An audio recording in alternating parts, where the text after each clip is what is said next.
Söz verdiyim kimi bugün sizinlə bərabər əks əlaqə mövzusuna baxacağıq. Buna rəy vermə də deyilir. Uşağa rəy vermə, uşaqla əks əlaqə saxlama. İngilis dilində isə termin olaraq biz bunu feedback adlandırırıq. Amma Azərbaycan dilindəki təhsil terminologiyasında bu söz əks əlaqə, yəni rəy vermə olaraq keçir. Əks əlaqə müəllimlər əslində məktəbəqədər təhsilin qiymətləndirmə bölməsinə aid olan bir məsələdir. Sadəcə rəyin verilməsi, əks əlaqənin qurulması uşaqla elə bir qiymətləndirmə vasitəsidir ki, biz onu nə diaqnostik qiymətləndirməyə uyğunlaşdırmırıq, nə də formativ qiymətləndirməyə uyğunlaşdırmırıq. Burada əsas məsələ uşaq inkişafının daimi izlənilməsi, yəni uşağın şəxsi inkişafının izlənilməsi prosesinə zaman-zaman aid olunur. Yəni, uşaq inkişafının izlənilməsində qeyd olunur. Bu qiymətləndirmə, bu rəy vermə üsulu. İndi baxaq görək sizlə bərabər ki, məktəbəqədər təhsildə düzgün əks əlaqə necə qurulur və hansı üsullarla verilir, hansı metodları var. Bir-bir mən deyəcəm, siz də hamısını sadə formada qeyd edin. Deməli, müəllimlər, biz məktəbəqədər təhsildə iki növ əks əlaqə qururuq. Biri, peşəkar inkişafa dəstək üçün verilən bir rəydir. Yəni, bu rəy tərbiyəçi müəllimə verilə bilər, metodistə verilə bilər, bağça müdürünün, rəhbərinin özünə verilə bilər və yaxud bir tərbiyəçi müəllim, digər bir tərbiyəçi müəllimə, yəni öz həmkarına onun peşəkar inkişafını dəstəkləmək üçün rəy verə bilər, onunla əks əlaqə qura bilər. Bu adlanır artıq tərbiyəçi müəllimə, yəni bağçada tədris edən, təhsil verənə yönəlik olan rəy. Necə ki, metodistlər gəlirlər, bizim açıq dərslərimizi izləyirlər, baxırlar və bizə bir rəy verirlər. Onların bizimlə qurduğu açıq dərsimizdə, açıq məşğələmizdə metodistlərin gəlib bizə verdiyi əks əlaqə bizim peşəkar inkişafımıza dəstək üçün verilən bir rəydir. Və bir də var uşaqların inkişafına xidmət edən rəy. Yəni biz müəllimlərin, biz bağça müdirlərinin uşaqlara verdiyimiz rəy. Sırf qruplarımızda təhsil alan uşaqlara tərbiyəçi müəllimlərin verdiyi rəydən söhbət gedir. Və bu əks əlaqə də uşaqların inkişafına xidmət edən formada olmalıdır. Bəs əks əlaqə nədir müəllimlər? Əks əlaqə, yəni rəy, müəllimin uşağa hazırki bacarıq səviyyəsini, nədə çətinlik yaşadığını və gələcəkdə növbəti addımının nə olduğunu aydın şəkildə bildirməsidir. Baxın, tərifindən də göründüyü kimi biz burada uşağın indiki bacarıq səviyyəsindən danışırıq rəyimizin içərisində və hazırdakı fəaliyyətdəki harda artıq müşahidə eləyiriksə ki, nə problemi var, nə çətinliyi var, nə çatışmazlığı var, nədə çətinlik çəkdiyini qeyd edirik və bir də istiqamət veririk ki, gələcəkdə növbəti addımını uşaq necə atsın ki, onun inkişafı tam şəkildə təmin olunsun. Bəs məktəbəqədər yaşda əks əlaqə qurmaq, belə deyim, necə bir formada olur? Əks əlaqəni əslində biz təhsilin bütün pillələrində qururuq. Məktəbəqədər təhsildə də, orta təhsildə də, ali təhsildə də. Sadəcə məktəbəqədər təhsildə uşaqların yaş xüsusiyyətləri bizdən bunu tələb eləyir ki, biz uşaqlara rəyi, əks əlaqəni müəyyən bir formalarda verək. Yəni, yazılı formada biz əks əlaqə qura bilmərik uşaqla. Yazılı formada bir rəy verə bilmərik. Mən universitetdə tələbələrimə yazılı rəy verirəm. Metodistlər gəlir, sizin açıq dərsinizi izləyir, sizə yazılı rəy verə bilir. Çünki biz böyük insanlarıq, oxuyuruq, yazırıq, savadlı təhsilli insanlarıq. Amma məktəbəqədər yaşda əks əlaqənin belə bir məsələsi var ki, önəmli məsələsi var ki, bu əsasən şifahi formada olur. Çünki uşaqlar bu dövrdə yazıb oxumağı bacarmırlar. Biz rəyi uşaqlara necə veririk? Şifahi formada veririk. Həmçinin bizim məktəbəqədər təhsildə uşağa verdiyimiz rəy emosional dəstək xarakterli olmalıdır. Yəni pozitiv dildə olmalıdır. Uşağı küstürməməlidir, incitməməlidir və uşağı qorxutmayan, incitməyən formada olmalıdır. Deməli, iki istiqamət var burada məktəbəqədər təhsildəki əks əlaqənin. Birincisi onun şifahi formada verilməsi, ikincisi isə mütləq şəkildə emosional cəhətdən pozitiv olması, uşağı qorxutmayan, incitməyən formada olmasıdır. Və bizim verdiyimiz rəylər uşağın özünü tanımasına, öz güclü və zəif tərəflərini müəyyən etməsinə, təlim zamanı motivasiya qazanmasına, həmçinin öyrənməyə marağının formalaşmasına əslində xidmət eləyir və məktəbəqədər təhsildə qiymətləndirmənin mərkəzində elə məhz əks əlaqə dayanır. Əks əlaqə çox güclü bir qiymətləndirmə formasıdır. Yəni qiymət yox, burada əslində çünki qiymət yoxdur burada. Bir inkişaf var. Tənqid yoxdur. Bir istiqamət var. Gələcəyə yönəlik bir istiqamət var ki, əziz uşaqlar, siz bu yöndə inkişaf etməlisiniz. İndi bunu necə eləyəcəyimizi, çünki məktəbəqədər yaşda əks əlaqə qurmaq elə də asan məsələ deyil. Uşaqların yaş xüsusiyyətlərinə görə, onlar hələ çox balacadılar. Hələ Piagetə görə ilkin əməliyyatlar mərhələsindədirlər də. Görün, həmin nəzəriyyəni keçəndə biz nələrdən danışmışdıq? O cür xüsusiyyətdə olan bir insana, uşağa biz necə rəy verməliyik ki, doğru dürüst məqsədimizə çataq? Və burada belə bir sual yaranır. Deməli, məktəbəqədər təhsildə keyfiyyətli bir əks əlaqə qurmaq üçün mən tərbiyəçi müəllim nələri bilməliyəm? Metodistlər bu işi necə qurmalıdır? Bağça işləri, bağça müdirləri keyfiyyətli əks əlaqənin olması üçün, yəni rəhbərlik etdiyim müəssisədə uşaqlara keyfiyyətli əks əlaqənin verilməsi üçün hansı məsələləri bilməlidirlər? Birinci növbədə uşağa hazırki bacarığı barədə dəqiq məlumat verməliyik. Məsələn, bu məktəbəqədər təhsildə necə olacaqda? Yəni uşağın bacarığı deyəndə nə nəzərdə tutulur? Baxın, müəllimlər bura. Sən topu 2 əlinlə tutanda oyunu daha yaxşı idarə edə bilirsən. Deyək ki. Artıq uşaq başa düşür ki, bir əllə tutmağa cəhd eləmək düzgün deyil də. Mən çalışmalıyam ki, fiziki mədəniyyət məşğələsində topu 2 əllə tutum ki, oyunu daha yaxşı idarə eləyə bilib qabağa keçim. Sonra uşağı öz davranışı üzərində düşünməyə sövq edir. Baxın, elə bu rəy özü. Görürsüz? Sən topu 2 əlində tutanda oyunu daha yaxşı idarə edirsən demək, artıq uşağa, belə deyim, istiqamət verir ki, öz davranışı üzərində düşünsün. Deməli, mən nə etməliyəm ki, yaxşı oynamalıyam, yaxşı idarə etməliyəm. Sonra uşaq ondan gözlənilən nəticəni də özü üçün bir növ aydınlaşdırır və gözlənilən nəticə ilə real vəziyyət arasındakı boşluğu doldurmaq üçün ona biz yol göstəririk. Və məktəbəqədər yaşda müəllimlər rəy vermə, dil baxımından mütləq şəkildə sadə olmalıdır. Niyə? Çünki uşaqların yaş xüsusiyyətlərinə görə. Qısa olmalıdır, dəqiq olmalıdır və uşağın emosional vəziyyətini nəzərə alan tonda verilməlidir. Yəni, mən bacarmıram deyil, mən hələ bacarmıram fəlsəfəsi burada önəmli olmalıdır. Bir nəzəriyyə var, təhsildə çox önəmli nəzəriyyələrdən biridir bu da. Carol Dweck'in düşüncə tərzi nəzəriyyəsi. Bəzi insanlar və hətta böyük yaşa gəlib belə düşünür ki, bu nəzəriyyəyə görə, mən onsuz da bacarmıram, öyrənə bilmirəm də, məndə alınmır. Bir növ öz taliyi ilə belə deyim, barışır və heç bir hərəkət eləmir, həyatına dair heç bir qərar qəbul etmir. Amma insanda var ki, deyir, mən hələ bacarmıram. Öz üzərimdə işləsəm, məndə alınacaq. Bax, bu mən hələ bacarmıram fəlsəfəsi budur. Və əks əlaqənin, bizim bu dediyimiz rəy vermənin əsasında bax, elə bu fəlsəfə dayanır.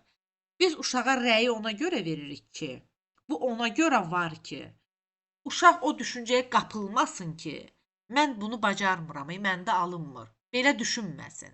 Uşaq belə düşünsün ki, mən hələ bacarmıram, amma üzərimdə işləyərsən, müəllimin rəyində göstərdiyi istiqamətə əməl eləyərsəm, məndə alınacaq.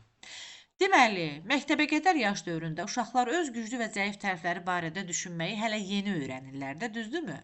Və müəllimin onlara verdiyi müsbət, real və konstruktiv rəy uşağın mən bacarmıram düşüncəsini mən hələ ki bacarmırama çevirə bilir. Demək istədiyim bu əslində. Və bu da xüsusilə də hələ o həmin dönəmdə axı uşağın özünə inam, özünə güvən hissi hələ formalaşmayıb axı, hələ formalaşmaqdadır da, düzdürmü? Və bu kiçik yaş qrupu üçün çox önəmlidir.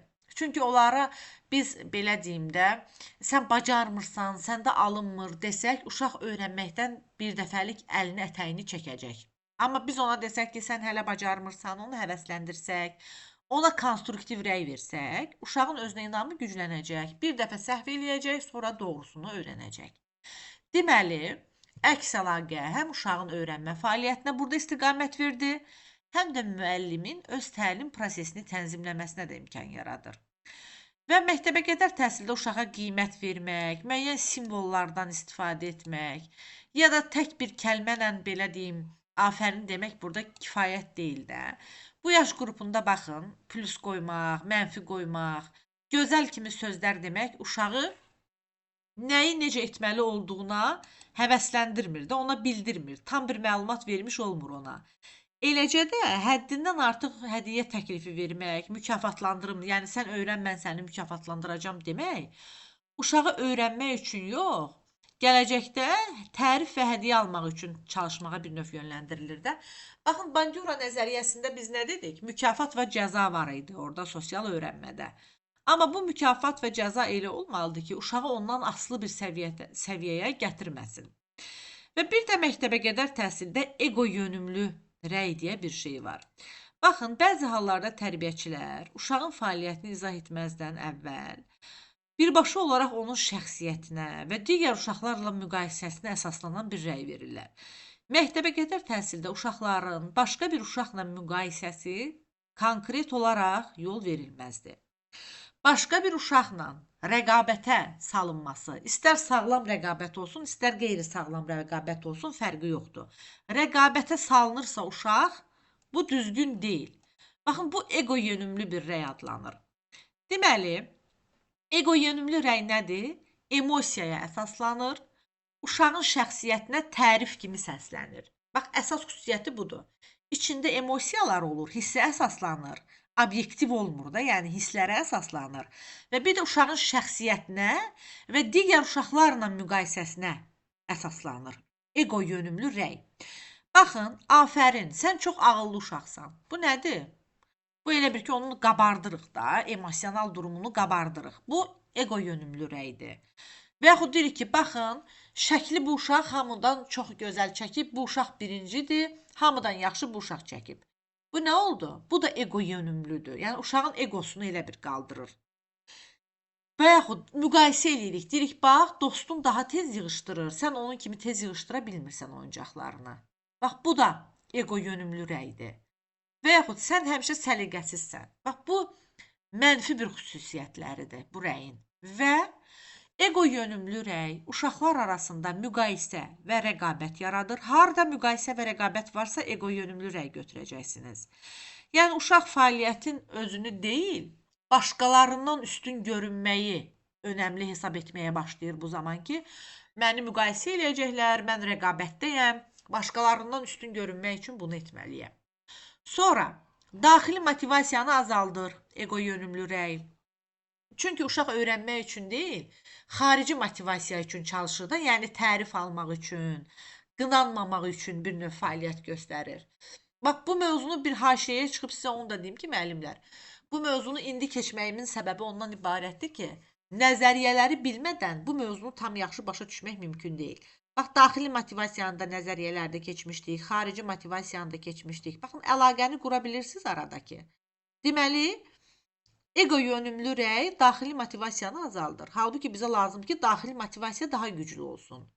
Çünki uşaq öyrənmək üçün deyil bu zaman, yalnız tərif almaq üçün və yaxud müəllim tərəfindən qınanmasın deyə fəaliyyət göstərir də, yəni öz içindən gəlmir. Sonra, ego yönümlü rəy qiymətləndirməyə də zərər verir. Və yaxud, deyək ki, daim mənfi və yaxud müqayisəli rəy alan uşaqlarda mən bacarmıram, mən zəifəm, onsuz da məndə alınmır düşüncəsi yarana bilər. Bir də öyrənilmiş çarəsizlik sindromu deyə bir şey var. Bu elə təlimdə də tez-tez, ən çox elə təhsil sahəsində üzə çıxan bir sindromlardan biridir. Öyrənilmiş çarəsizlik riski də deyilir buna. Baxın, sadə bir misalla bunun nə demək olduğunu sizə izah edeyim, müəllimlərin gerisi daha rahat gələcək. Deməli, fillər var, fil. Onlar doğulanda Əgər o fil belə deyim, zooparkda saxlanılırsa və yaxud sirkdə istifadə olunursa, düzdür bu heyvan hüquqlarına zidd bir şeydir də əslində sirkdə onların istifadə olunması. Sirkdə onları fil balası doğulan, çünki o böyüyüb yekə olur axı, böyük olur, sonra onu idarə etmək çətin olur. Fil balasını, ayağını, qabaq ayağını nazik bir zəncirlə bağlayırlar bir dənə ağaca. Yəni və yaxud da ki, yerə bastırılmış bir dənə belə stolbaya falan bağlayırlar. Orada, amma nazik bir, yəni balaca olanda gücü o qədər çox olmur axı. Nazik bir zəncirlə bağlayırlar. Fil balası da bu sirkdə gedir, gəlir o yana, zəncirin çatdığı yerə qədər gedir, amma sonra yenidən qayıdır bağlandığı yerə. Düzdür? Və uzun müddət belə saxlanılır bu fillər. Və onda artıq belə bir təxəyyül yaranır ki, beyninə belə yeriyir ki, mən bundan o yana gedə bilmərəm. Çünki ayağımdakı zəncir mənə imkan vermir ki, onu qırım, keçim bundan uzağa gedim, gəzim və yaxud qaçım buradan. Yəni belə bir şey ağlına gəlmirdi. Çünki gücü çatmır axı o zənciri qırmağa, hələ balada axı. Amma inanın ki, sonra sirkdə fil böyüdükcə, çox böyük qüvvətlənir də böyüdükcə. Ayağındakı zənciri dəyişmirlər. Elə həmin nazik zəncir qalır ayağında. İstəsə onu belə deyim, həmlədə qıra bilər fil. Amma onun beyninə o qədər yeriyib ki, balacalıqdan ki, mən bu zənciri qıra bilmərəm, bundan uzağa gedə bilmərəm. Onda öyrənilmiş çarəsizlik yaranır. Bax, öyrənilmiş çarəsizlik budur. Ki, uşaqlarda da, baxın, insanlarda da bu belədir. Bu, bütün canlılarda belədir. Mən sizə fildən bir nümunə gətirdim ki, sizin sadə olsun, yadınızda qalsın. Baxın, uşaq əgər görürsə ki, nəyisə bacarmır balacalıqdan və biz də ona deyiriksə ki, sən bacarmırsan, onda bir növ öyrənilmiş çarəsizlik sindromu yaranır, riski yaranır. Və bir müddət sonra uşaq artıq həmin o fil kimi cəhd göstərməyi dayandırır. Deyir ki, onsuz da məndə alınmayacaq da. Çünki elə bilir ki, nəticə dəyişməyəcək. Onsuz da onda alınmayacaq. Baxın, bu əsas məsələlərdən biridir. Ego yönümlü rəy buna gətirib çıxardır. Və məktəbə qədər təhsildə əslində baxaq ki, dəstəkləyici bəs əks əlaqə necə olmalıdır?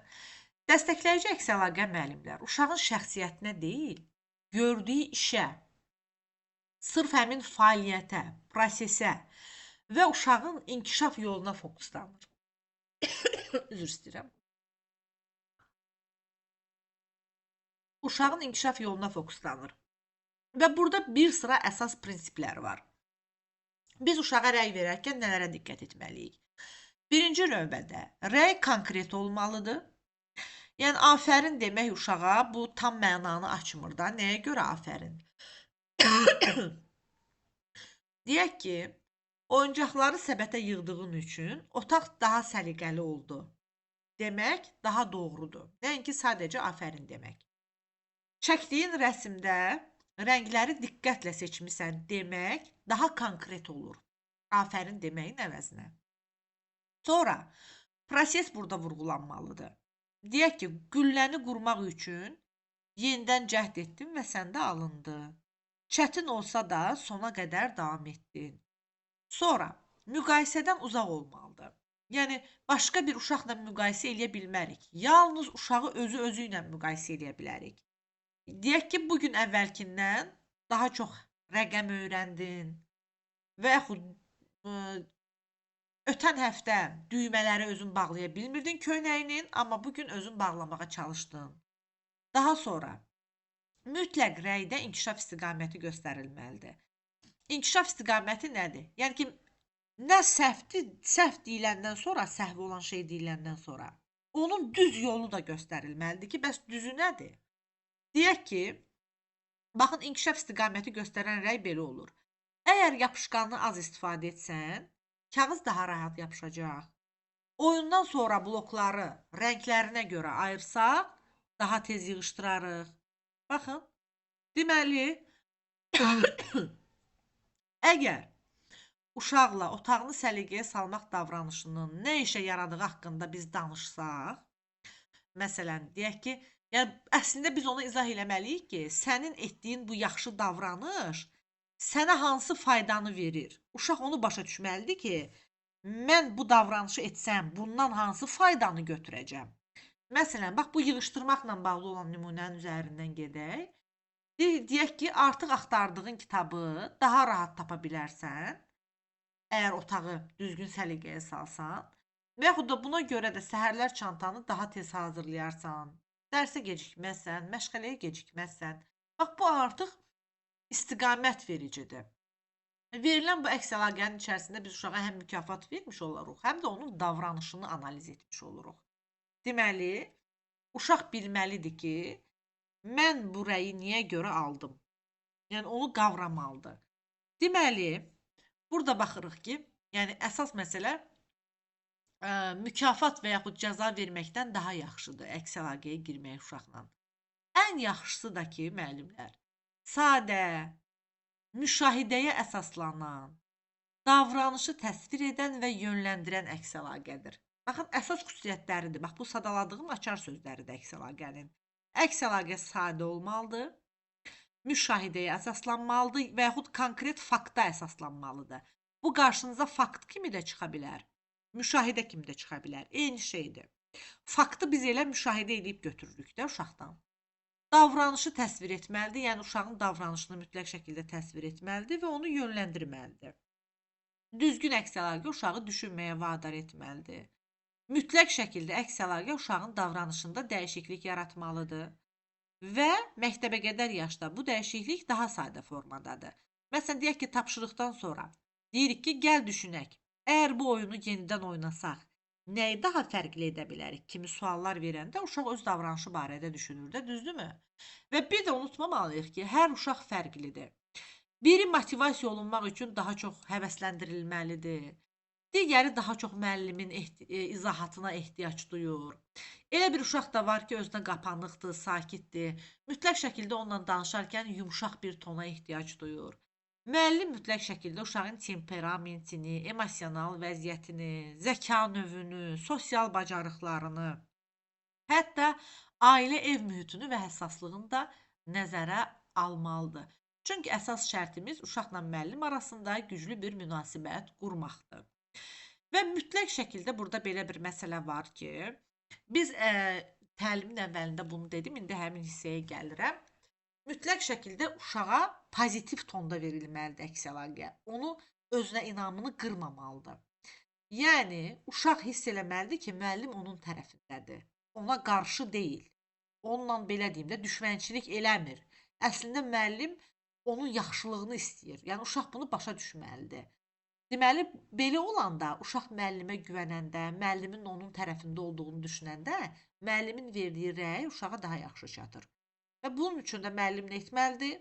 Yumşaq tonda verməlidir, üzündə gülümsəmə olmalıdır, uşağın göz səviyyəsinə inərək danışmaq lazımdır, empatiya göstərmək çox vacibdir müəllim tərəfindən.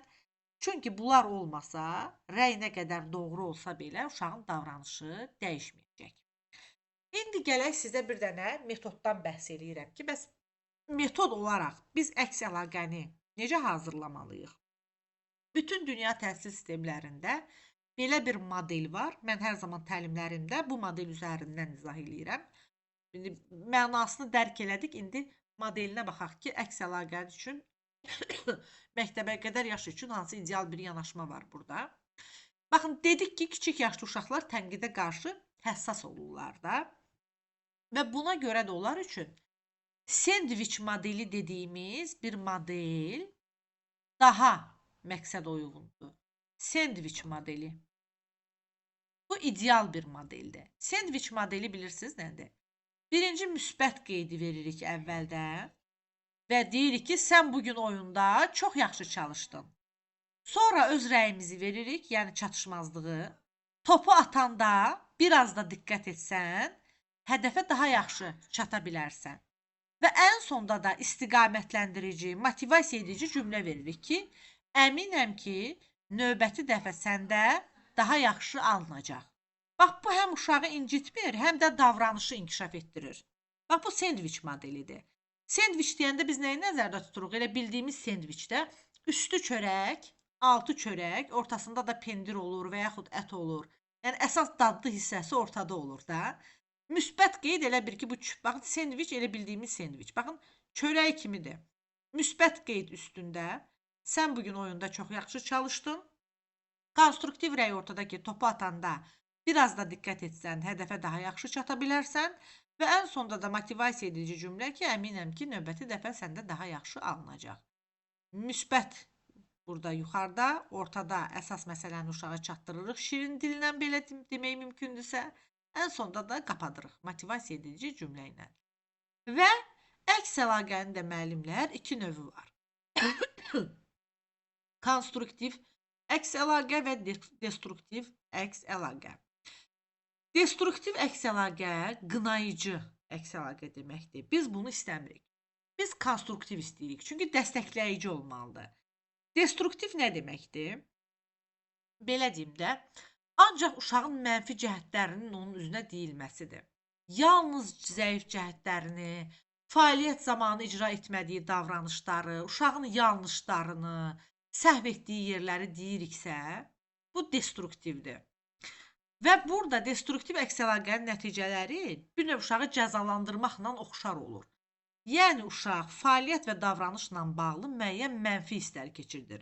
Əgər biz ona destruktiv rəy veririksə, uşaq təbii ki, müsbət hiss keçirməyəcək də, mənfi hiss keçirdəcək situasiyaya görə. Məsələn, deyək ki, sən çox tənbəlsən. Axı neçə dəfə sənə deməliyəm ki, bu oyuncağı yerinə qoymaq lazımdır, tənbəlliyindən etmirsən. Bax, bu destruktiv rəydir. Çünki içində nə var? Qınaq var. Uşağın səhvini üzə vurmaq var.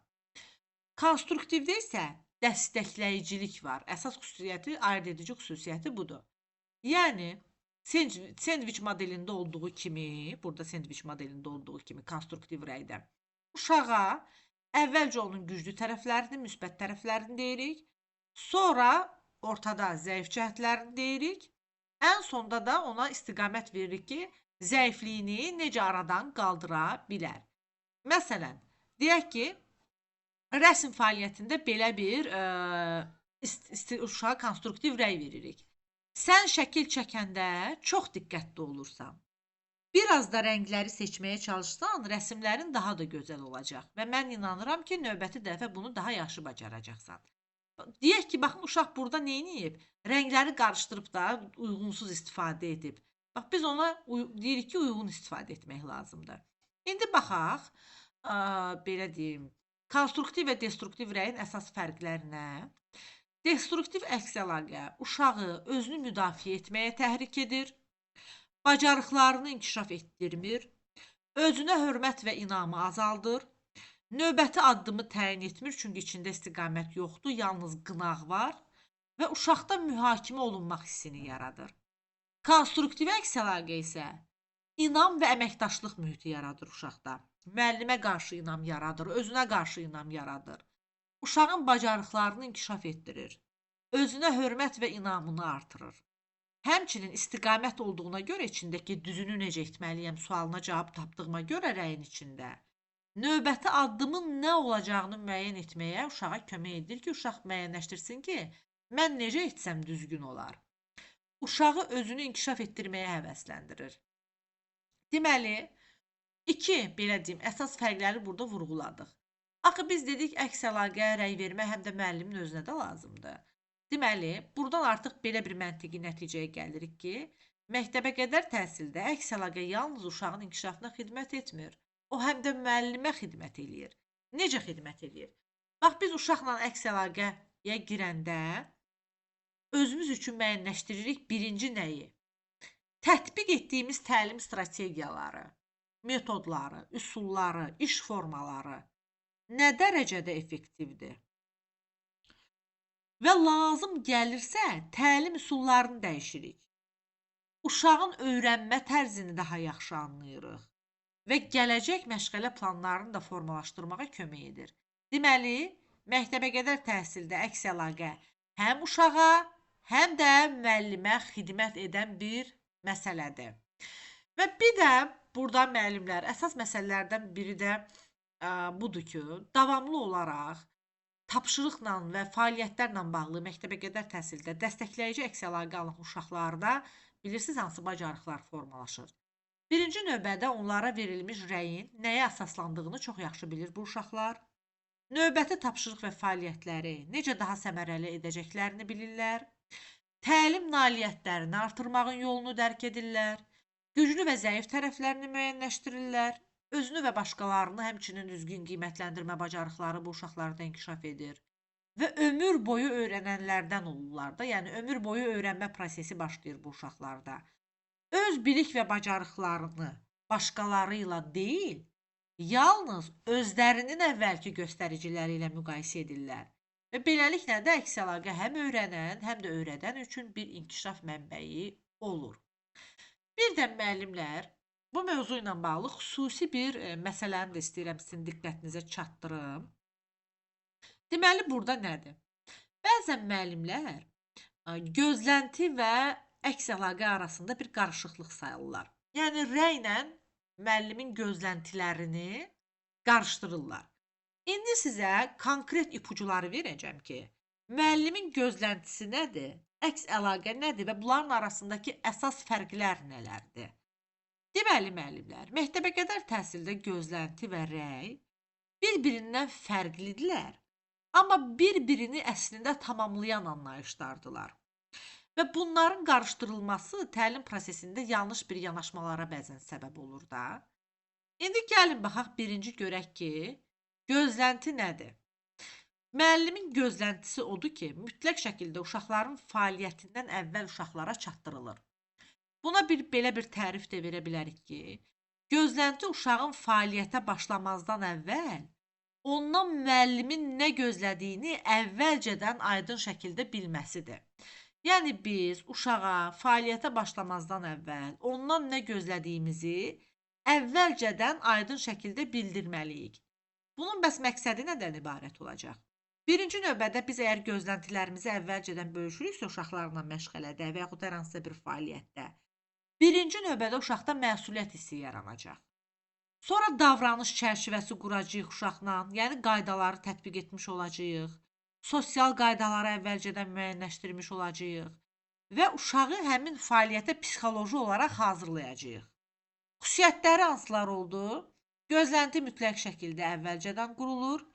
Bu da elə əks əlaqə kimi gələcəyə yönəlir, amma daha çox davranış və sosial münasibətlə bağlı olur və ümumi bir istiqamət göstərir. Halbuki əks əlaqə konkret istiqamət göstərirdi. Yəni, orada konkretlik önəmli idi. Nəyi düz, nəyi səhv etdiyini uşağın konkret şəkildə göstərmək idi. Məsələn, gözləntiyə aid nümunələrə baxaq indi. Deyək ki, uşaqdan belə bir gözləntim budur ki, oyundan sonra oyuncaqları yerinə qoyacaqsan. İnanıram ki, bu mahnını diqqətlə dinləyəcəksən. Və yaxud qrup yoldaşların çıxış edəndə onları dinləyəcəyini gözləyirəm. Bu məşğələdə sakit və diqqətli olacağını düşünürəm. Baxın, içində bir ümumilik var, qaydalar var, əvvəlcədən deyilir, gələcəyə yönəlilir. Baxın, indi bəs rəy ilə gözlənti arasındakı əsas fərq ondan ibarətdir ki, gözlənti dediyim kimi fəaliyyətdən əvvəl verilirdisə, rəy fəaliyyətdən sonra verilir. Yəni, rəy uşağın fəaliyyəti tamamladıqdan sonra onun konkret bir davranışı və ya işi haqqında verilən xüsusi, spesifik, konkret məlumatdır. Məqsədi nədir? Uşağa nəyi düzgün etdiyini göstərmək, inkişaf istiqaməti vermək, güclü tərəfləri vurğulamaq və səhvləri düzəltmək üçün yol göstərmək. Bəs xüsusiyyətləri nələrdir? Fəaliyyətdən sonra verilir. Uşağın keçmiş və hazırki performansına əsaslanır. Mütləq şəkildə spesifik, yəni konkret olur. Sırf bir şeydən danışırıq. Yəni konkret olmaq o deməkdir ki, bir şeydən danışırıq. İnkişafa istiqamət verir. Deyək ki, A hərfini düzgün şəkildə səsləndirdin. Və yaxud deyək ki, B hərfini düzgün şəkildə səsləndirdin. Bu nə oldu? Bu konkretdir də, uşaq bilir ki, nəyi düz edib, nəyi səhv. Oyuncaqları topladığın üçün otaq səliqəli oldu. Baxın, konkretlik var. Bu dəfə rəngləri daha diqqətli seçdin. Dostuna kömək etməyin çox dəyərli idi. Baxın, inkişafa istiqamət verir. İndi burada cədvələ baxaq. Gözlənti fəaliyyətdən əvvəl verilir, rəy fəaliyyətdən sonra verilir. Əgər situasiyada qarşınıza çıxırsa ki, əvvəl verilən bir şeydir, bu rəy deyil, artıq bu gözləntidir. Baxın, gələcəyə yönəlir. Rəy isə mövcud fəaliyyətə yönəlir. Keçmiş deməyək də, onsuz da fəaliyyətdən sonra verilirsə, mövcud fəaliyyətə deyək ki, yönəlir. Davranış və məsuliyyət yaradır gözlənti, rəy isə inkişaf və düzəliş yaradır. Gözlənti ümumi olur, rəy isə konkret və spesifik olur. Gözlənti nə etməlisən sualına cavab verir, rəy isə necə etdin bir sualına cavab verir. Və burada belə deyim də, mütləq şəkildə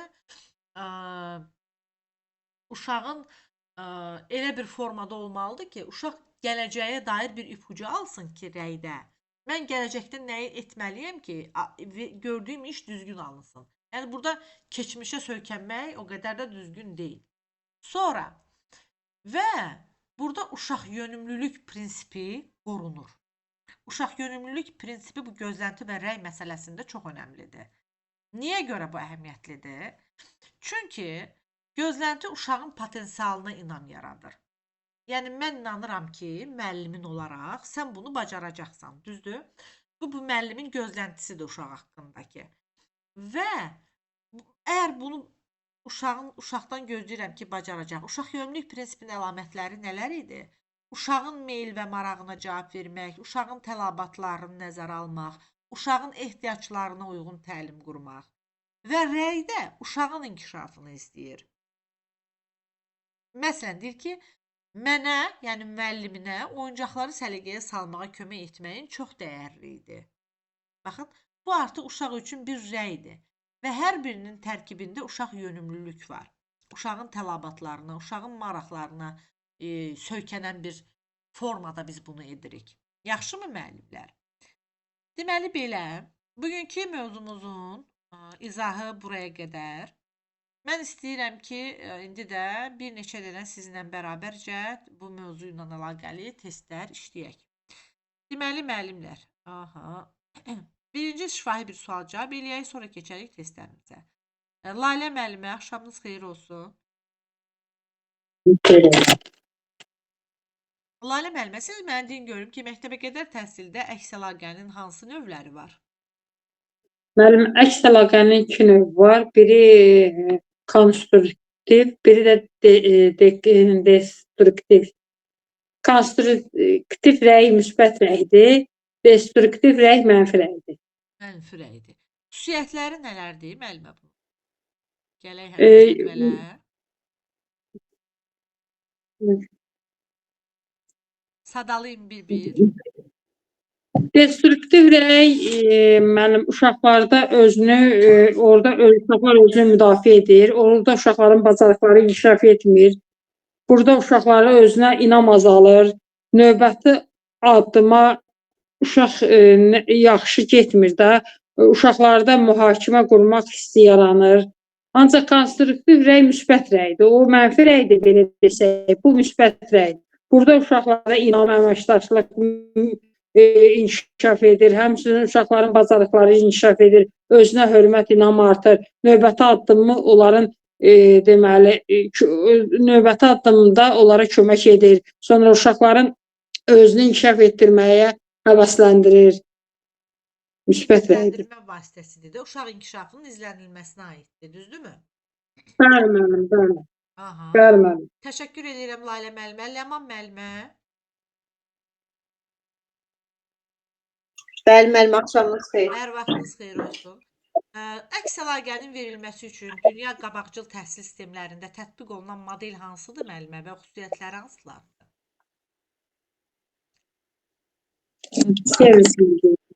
Sendviç modeli. Müəllimə, səsimiz getdi. Bir sual verin. İndi normal gəlir. Bəli. Sendviç modeli bizim əsas metodlarımızdan biridir. Bu modelin, belə deyim, xüsusiyyətləri nələrdir müəllimə? İzah eləyin öz sözlərinizlə.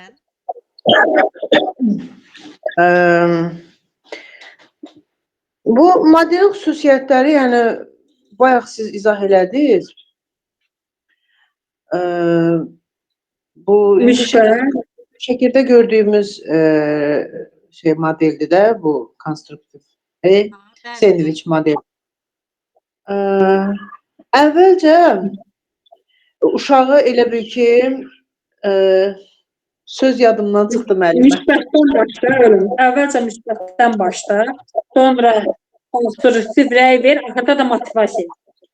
Hə, yox, sadəcə o sözü sən bu gün məsələn çox çalışdın, sözün bayaq müəllimə izah elədi, o sözü tapa bilmirəm. Müsbət rəy ver. Sən onda yaxşı çalışdın. Hə, bilirəm, yəni ki, müsbət pozitiv ortada da işləyirik. Aha. o hə, ortada da səhvlərini deyirsən. giriş, pozitiv giriş verirsən, yəni ki, sonra da uşağa necə deyim, başa salırsan ki, sən bunu eləyə bilərsən də, yəni ona elə motivasiya verirsən. Yox, Həvəslərini səhvlərini deyirsən. Səhvlər və əsas məsələni deyirsən. orada siz daha sadə demişdiniz. Çatışmazlıq Ortada verirsə, nəyi çatışmayanlar düzəltməlisən? deyirsən müəllim. Nəyi Bəli, düzəltməlisən? bəli. Ortada elə bir tədbir deyirsən. Əvvəl evi düzəltməli olduğunu başa salırsan. Sonra da motivasiya edici cümlə qurursan da, yəni Elə ki, bir sən ki, bunu üçlü çörək, altı çörək, ortada ət və yaxud pendir olur da sendviçdə, düzdür? Ən dadlı hissəsi ortadakıdır. Ora fikir vermək lazımdır. bəli. Ən sonda da istiqamət verici, motivasiya verici cümlə deyirik ki, uşaq istiqamət götürsün. Aha. Müəllimə, axşamınız xeyir. Axşamınız xeyir. Konstruktiv rəy ortada bu deyilən söz. Yəni uşağın zəif cəhətini belə demək olar ki, biraz yüngül formada izah eləyirsən ki, həm xətrinə dəyməsin, həm də onu icra etsin, elə? 100%. 100% müəllimə. Aha. Mütləq şəkildə pozitiv olmalıdır ki, bu yaşdakı uşaqların özünə inamı çox tez qırılır. Bəli. İndi təşəkkür edirəm Ləman müəllimə, Nurlanə müəllimə. Sağ olun. Aha, Biz buyurun dedik ki, müəllimə. əks əlaqə müəllimin özünə də lazımdır. Niyə müəllimə də Bəli. lazımdır bu? Məktəbə qədər təhsildə əks əlaqə yalnız uşağın inkişafına xidmət etmir, o həm də müəllimənin özünə də lazım olur əks əlaqə. Müəllimə sadəcə təlim strategiyalarını, effektivini görməlidir. Yəni burada hansı üsuldan, hansı metodlardan istifadə etdiyini öncədən fikirləşməlidir. Elə müəllimə? Bəli, bəli. Yəni baxmalıdır ki, tətbiq etdiyim metodlar işləyirmi? Uşaq o səhvləri etdikcə müəllim öz səhvlərini də görür də elə bir uşaqda. Sonra lazım gəldikdə təlim üsullarını dəyişməyə. Yəni uşaq müəllimə elə bir növ müşahidəçi kimi diqqət yetirir ki, hansı üsulda uşaq çətinlik çəkirsə, o üsullarımı dəyişsin. Nə bilim uşağa düzmü deyirəm müəllimə? Mən elə nəfər başa düşmüşəm elə. Olanda mən onsuz da özüm saxlayıram, düz deyirsiniz. Hə. Yəni o üsulları dəyişərək uşaqlarda müəllim öz strategiyasının effektliyini özündə bir növ özündə düzəliş etmək kimi. Dəqiqləşdirmiş olur. Bəli. Sonra uşağın öyrənmə tərzini daha yaxşı anlamaq üçün. Yəni bu metod və üsulları elə tənzimləyir ki, uşaqlar daha da yaxşı anlasın, öyrənsin. Gələcək məşğələ planlarını formalaşdırmağa kömək edir. Yəni bugünkü məşğələdə gördüyüm uşaqlarla birgə işlədiyi işləri gələcək məşğələlərdə daha da yaxşı formalaşdırmaq üçün kömək edir. Gözəl. Təşəkkürlər müəllimə. Aktiv Düz izah elədin müəllimə. Müəllimə, düzdür. Bir də bir əlavəm var ki, planlaşdırma ilə bağlı belə bir məsələ var ki, burada. Müəllim artıq axı biz öncədən planlaşdırırıq, düzdür? dərsimizi, Bəli. məşğələmizi öncədən planlaşdırırıq. Bəli. Öz üzərimizdə işləyəndə, vəziyyəti düzgün obyektiv dəyərləndirəndə, istər-istəməz o planlaşdırmamızda da müəyyən dəyişikliklərə gedirik artıq. Baxırıq ki, hansı üsul burada işləyir, hansı üsul işləmir. Mən məsələn tutaq ki, baxın bizə bir dənə qrup veriblər. Biz burada keçməliyik, deyək ki, 10 dairəsində saymağı, oxumağı, yazmağı daha doğrusu, saymağı, hesablamağı. 5 yaşlı qrupdur da deyək ki, və yaxud məktəbə hazırlıq qrupudur. İndi mən müəllim olaraq girirəm sinifə, qrupa. Baxıram ki, bu uşaqlar nəinki 10 dairəsində, heç 3 dairəsində belə hesablamağa qadir deyillər. İndi mən nə etməliyəm? Plan üzrə, plan budur da, yəni 10 dairəsində öyrətməliyəm bunlara. Plan bunu tələb eləyir. İndi mən burada hansı qərarı verməliyəm bu situasiyada? Elə birbaşa ondan başlamalıyam ki, plan budur, buna uyğun gedim. Yoxsa elə birinci 3 dairəsindən başlayıb nələrsə öyrətməliyəm ki, sonra üstünə 5 dairəsini qoyaq, sonra 10 dairəsini qoyaq. Bax, bu sualı sizə verirəm. Sizcə hansını eləməliyəm? Birinci 3 dairəsində başlamalıyıq da müəllimə, Bəli. uşağa. Planı dəyişdirməliyəm. Çünki uşaqlar Bəli. buna qadir deyil. Dediyiniz məqsədə çatmaq üçün Bəli. köhnə bilikdən başlamalıyıq yeni biliyə qədər. Onu müəllimə heç kim səhv tuta bilməz ha. Deyə bilməz ki, niyə belə Bəli. etsən. Bəli, uşaq əgər anlamırsa, köhnə bilikdən başlamaq lazımdır. Bəli, Keçmiş bilik. Bu neynədim? Planlaşmanı dəyişdim. Düzdür? Bəli. Bəli. Planlaşmanı dəyişdim. İndi Layla müəllimə, gəlin birinci sualla başlayaq. Başlayaq müəllim. Tərbiyəçi uşağa belə deyir, bu gün tapşırığı yerinə yetirməyə çox çalışdın. Əgər bu xəttin üstü ilə biraz da daha yaxşı getsən, daha səliqəli alınacaq. İstəsən birlikdə bir daha cəhd edə bilərik. Bu rəy hansı növ əks əlaqənin misalıdır. Bu konstruktiv rəydir müəllim. Əvvəlcə verir, ortada. Çünki mənim əvvəlcə başında deyir, çox çalışdı. Sonra sevic modelidir. Ortasında çatışmamazlıqları dedi. Axırda da ki, yenə müsbətə getdi. Motivasiya verir. İndi bax, bu D variantı var ya buradakı, emosional rəy. Elə ego yönümlü rəy var idi, bayaq izah elədiyim. Eyni şeydir. Ego yönlü rəy, emosional rəy eyni şeydir. Yaxşı. Qabağınıza belə də çıxa bilər, ego yönümlü də çıxa bilər, eyni şeydir. İkinci sual. Müəllim uşağa deyir, yenə oyuncaqları yerinə qoymadın. Sən heç vaxt səliqəli olmursan. Bu necə bir rəyi hesab edir? Bu destruktiv rəydir müəllim. Niyə görə? Çünki müəllim burada o mənfi rəyə keçir. Mənfi fikri bildirir müəllim. Deyir, yenə sən oyuncaqları yerinə qoymadın. Bəli, A variantı. İndi üçüncü suala baxaq. Məktəbə qədər yaş qrupunda keyfiyyətli əks əlaqə üçün əsas şərt hansıdır? Tapşırığı dərhal tənqid etmədən qiymətləndirmək, uşağı etdiyi səhvləri detallı izah etmək, sonra uşağı müsbət cəhətlərini qeyd etmək, davranışı təsvir etmək və növbəti addımı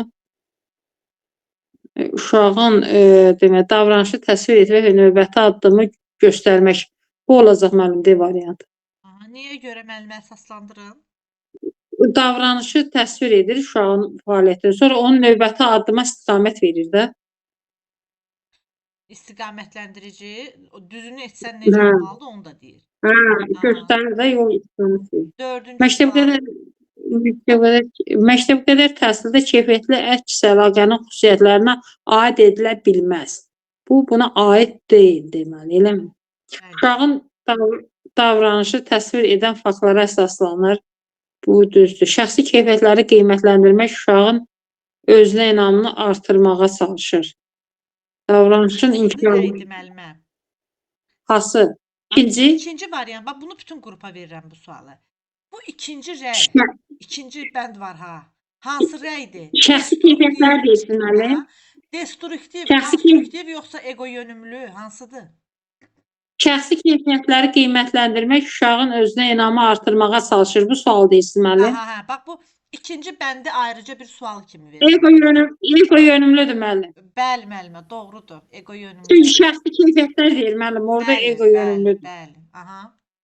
Deməli, Davran Aid edilə bilməzsə 2-ni seçirik. Düzdür? Aysan. Hə, sonra 3. Aysan.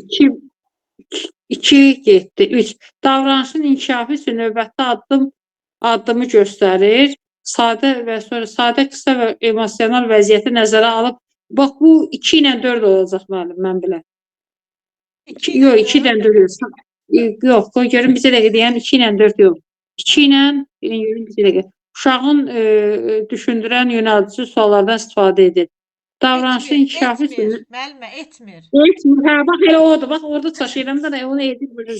Etmir. Bax 2 ilə 5. 2, 5. Oldu nə? C variantı. Aslında C variantı. Siz bu tələskənliyi sizdən götürə bilmədim də müəllimə bu neçə ayda. Mən axıra qədər oxumuram. Məndə var, həm də biraz yaxşı görənmirəm deyən ona görə. Baxın, imtahanda müəllimə, siz çox mövzulardan yaxşı xəbərdarsınız, özü də çox məsuliyyətlə yanaşırsınız. Çox xahiş edirəm. Bax, axıra qədər oxuyun ki, bu qədər əziyyətiniz var da. Tələsməyin, yaxşımı? Mən bu sözlərimi yadınıza salın imtahanda. Oldu. Oldu müəllimə. Əla. Əla Lalə müəllimə. Çox yaxşı. Ləman müəllimə, sizlə davam eləyək. Bəli, müəllimə. Buyurun, 5-dən başlayaq. 5-ci soru. Müəllim 5 yaşlı uşağa şəkil çəkərkən xəttdən kənara çıxmaması üçün rəy verir. Hansı variant konstruktiv əks əlaqədir? Rənglər gözəldir, biraz yavaş etsən xəttdən kənara çıxmaz. Gəl birlikdə yoxlayaq. Aha. Bu hissəni daha diqqətlə rəngləyə bilərsən. Sən həmişə belə xəttdən çıxırsan, bu heç. Rəngləri düz seçsən də xəttdən çox kənara çıxmırsan. Birinci A variantı müəllimə. Konstruktiv əks əlaqə. Sonra 6. Məktəbə qədər təhsildə destruktiv əks əlaqəyə aid edilə bilməz. Ora aid edilə bilməz. Uşağın şəxsiyyətinə yönələn ifadələrin işlədilməsi. 1.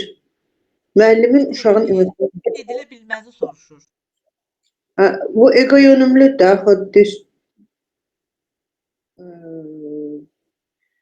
aid edilə bilər müəllimə bu. Biləri yox, bilməzdi. Bilməzi soruşur müəllimə. Elə onda bir bilmir də, bilməz ora aid oluna bilməz. Ay müəllimə, baxın. Burada biz aid edilə bilməzi seçirik. Qalanlar nəyə aiddir, nəyə aid deyil, onun məsələyə aidiyyatı yoxdur. Sırf aid edilə bilməyənləri seçirik.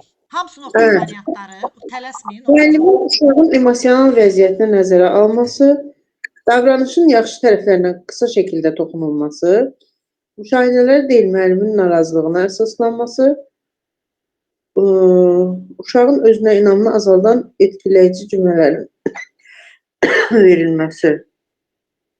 Aid edilə bilməz. Biri 3'dür. Gözəl. Sonra?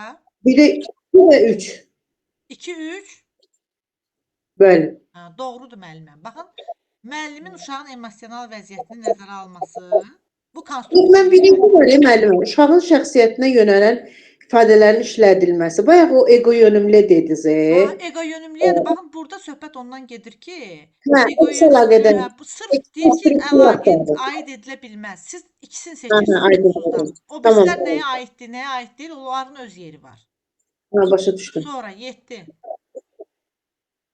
Müəllim uşağa belə deyir. Rəngləri seçməyini bəyəndim, amma daha çalışqan olsan, digərləri kimi daha gözə çəkə bilərsən. Bu cümlə niyə düzgün konstruktiv əks əlaqə sayılmır? Deməli, sualı qoy bir də oxuyayım, amma çalışqan olsan. Bu,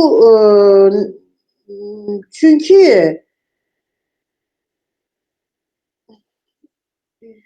deməli, müşahidəyə əsaslanmır, müqayisə var, növbəti addım göstərilmir, tərif dəstək xarakterli deyil, dil uşağın yaşına uyğun deyil.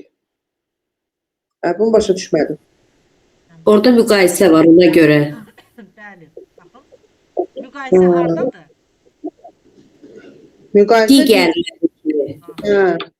Digərləri kimidir? Gözəl çəkir. O avtomatik nə oldu? Müqayisə edirəm də başqa uşaqlarla. Digərləri sözü gözümdən yandı. Mən ekranı sürüşdürürəm, müəllimə, o dirənə gedir. Digərləri varsa deməli müqayisə edirsən də başqaları ilə. Bütün siz baxa bilmirəm, hər dəfə əziyyət çəkirəm. Qoy çevirim telefonu. 8-ə baxaq müəllimə. 8. Əks əlaqə zamanı sendviç modelinin üstünlüyü nədir? Yalnız uşağın müsbət cəhətlərini vurğulayır, tərbiyəçi müəllimin dərsi yükünü artırır, tənqidləri gizlədir və uşaq onu hiss etmir.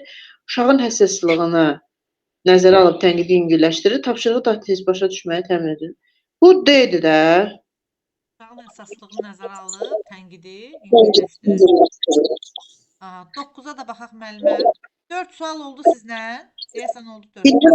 Bilmirəm müəllimə, bunu da işləyək, dediksə. Konstruktiv əks əlaqənin məqsədlərinə aid edilə bilməz.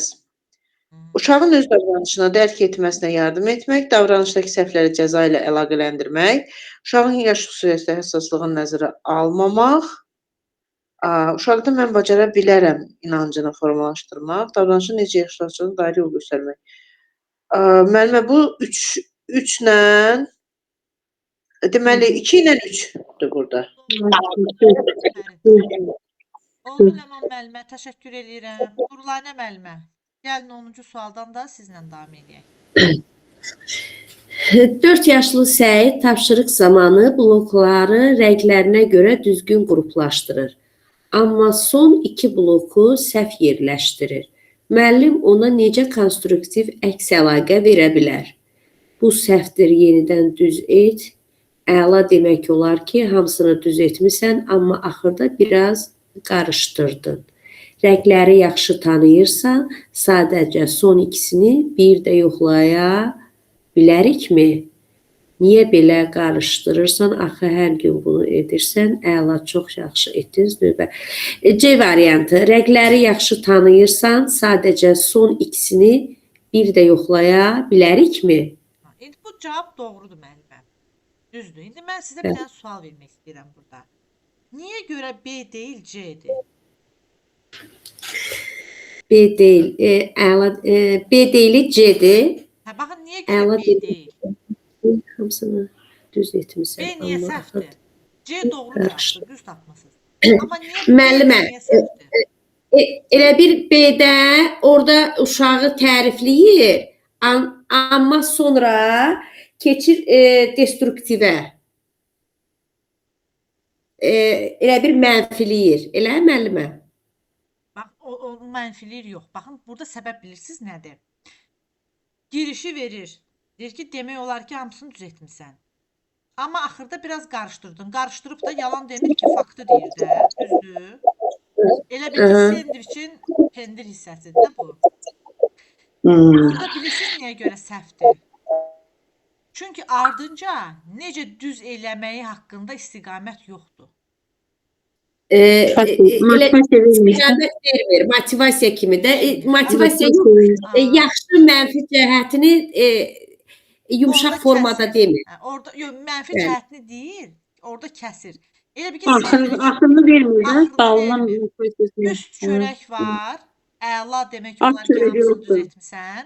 Amma axırda biraz qarışdırdım, pendir ortada var, amma altdakı çörək yoxdur, elə bir boşdur. Yox, motivasiya yoxdur. Motivasiya yoxdur, istiqamət, ona görə səhvdir bu. Sonra 11. Uşaq özündən asılı olmayan davranış göstərir. Emosional partlayış. Müəllim hansı rəng modeli ilə daha effektiv ola bilər? Modeli ilə daha effektiv ola bilər. Müəllim hansı rəng modeli ilə? Şəxsiyyətə yönəlmiş rəng, sendviç modeli, sərt xəbərlər, səhvlərin simvolu ilə qiymət. Sendviç modeli. Doğrudur müəllim, doğrudur. Bu plus minus simvolu ilə qiymət vermək dərsin içində də dedim. Niyə görə effektiv deyil? Kim deyər bu? Niyə görə minus qoymaq belə effektli deyil məktəbə qədər təhsildə? Yəni uşağın yazı oxu bilmirəm. Mənası onun üçün qaranlıq qalacaq da, tam başa düşməyəcək ki, söhbət nədən gedir. Onu bilmədiyi üçün, yazı oxu bilmədiyi üçün ona qaranlıq qalacaq. Ona görə nə olmalıdır? Şifahi olmalıdır, sözlə. Bəli, sözlə. İndi 12-yə baxaq müəllimə. Aşağıdakılardan hansı əks əlaqənin konstruktiv xüsusiyyətlərinə aid edilə bilməz? Uşağın davranışını müşahidəyə əsaslanaraq təşviq edir. Fakta əsaslanır, Uşaq müşahidəyə əsaslanır. Bu düzdür. Aha. bir. Sonra bir düzdür. Aid edilə bilməzi soruşur. Uşağı məşğələdə mükafat üçün çalışmağa yönəldir. Xeyr. Ha, bu destruktivdir. Düzdür? Bəli. Ego yönümlü. Davranışın güclü tərəflərini vurğulayır və növbəti addımı göstərir. 3 müəllimə. 1 3. Bu konstruktiv rəyə Aferin. aiddir yoxsa deyil müəllimə? Uşağın öz bacarıq dərk etməsinə yardım. Davranışın güclü tərəflərini Aha, vurğulayır. 3. Konstruktiv rəyə Buyur. aiddir, deyil. Aiddir yoxsa Aiddir. deyil? Aiddir. Aiddir də. Aiddir. Çünki güclü tərəflərini vurğulayır və növbəti addımı göstərir. Deməli bu da ola Yəni, bilməz. təkan verir, bəli. Bir də ola bilməz. Sonra 1 bizlərə 1 baxaq. 3. Bunlar ola bilməz. Ola bilməz, Ola bəli. bilər daha doğrusu. Ola bilər. Bizdən Bi- ola bilməzi soruşur. Bunlar Bilməzi aiddir. soruşur da ona görə. Biz İçəriyi aid edə bilməzi axtarırıq. Mən də bilər axtarıram. Yo yo bilməz Bilməz axtarır. axtarır. Bilməz. Bilməz. Uşağın öz bacarığını dərk etməsinə yardım edir. Yardım edir. Uşağın öz bacarığını dərk etməsinə yardım edir. Konstruktiv rəyə yardım edir uşağın öz bacarığını dərk etməsinə. Bacarığını dərk bəli, bəli. Uşağın öz bacarığını dərk Bu da etməsinə çıxdı. yardım edir. Doğrudur müəllimə, bu da çıxdı. Yerdə nə qaldı? 2-5. 2-5 Aha, B variantı. sağ ol, Uşağı müəllimə. məşğələdə mükafat üçün çalışmağa yönəldir. Hı -hı. Biz demişik ki, burada mükafat yoxdur. Aha. Bu səhvdir. Düz.